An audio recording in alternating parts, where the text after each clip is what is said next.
चातुर्वर्ण्यं मया सृष्टं गुणकर्म विभागशः तस्य कर्तारमपि मां विदध्य कर्तारमव्ययम्।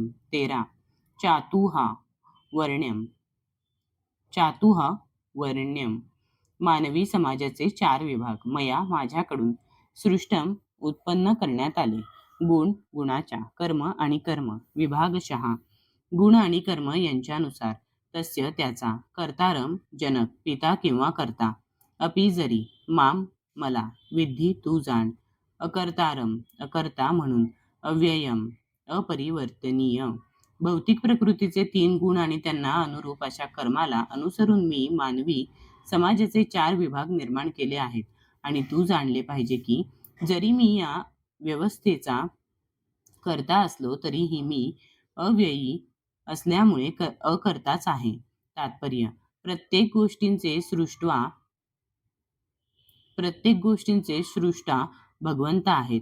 सर्व गोष्टींचा त्यांच्यापासून उगम होतो. सर्व गोष्टींचे पालन त्यांच्याकडून होते आणि प्रलयानंतर सर्व गोष्टी त्यांच्यामध्येच सामावल्या जातात. म्हणूनच भगवंत सामाजिक व्यवस्थेच्या 4 वर्णांचे उत्पत्तीकर्ता आहेत. 4 वर्णांचा आरंभ बुद्धिमान मनुष्यांच्या विभागापासून होतो आणि या वर्गाला पारिभाषिक शब्दात ब्राह्मण म्हटले जाते, कारण ते सत्वगुणामध्ये स्थित असतात.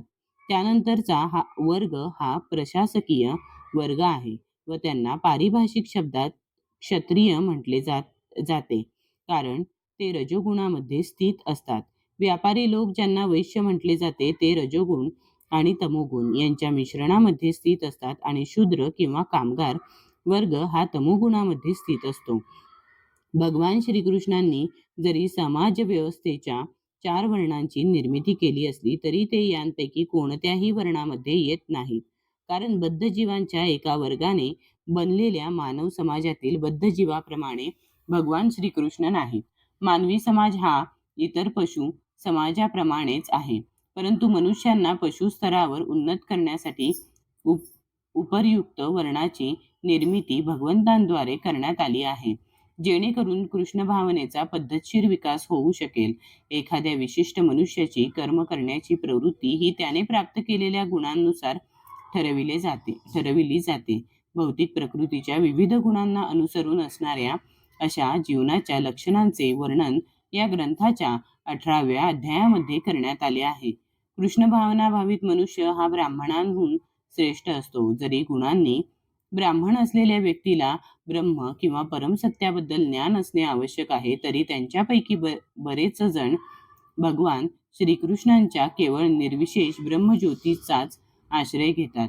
पण जो ब्राह्मणाच्या मर्यादित ज्ञानापलीकडे जातो आणि पुरुषोत्तम भगवान श्रीकृष्णांचे ज्ञान प्राप्त करतो, तो कृष्ण भावना भावित मनुष्य किंवा दुसऱ्या शब्दांत सांगावयाचे तर वैष्णव बनतो. कृष्ण भावनेमध्ये श्रीकृष्णांची सर्व विविध विस्तारित रूपे उदा राम, नृसिंह, वराह इत्यादी यांचे ज्ञान समाविष्ट असते. ज्याप्रमाणे श्रीकृष्ण हे मानवी समाजाच्या या 4 वर्णांच्या पलीकडे आहेत, त्याचप्रमाणे कृष्ण भावना भावित मनुष्यही मानवी समाजाच्या सर्व विभागांच्या अतीत असतो.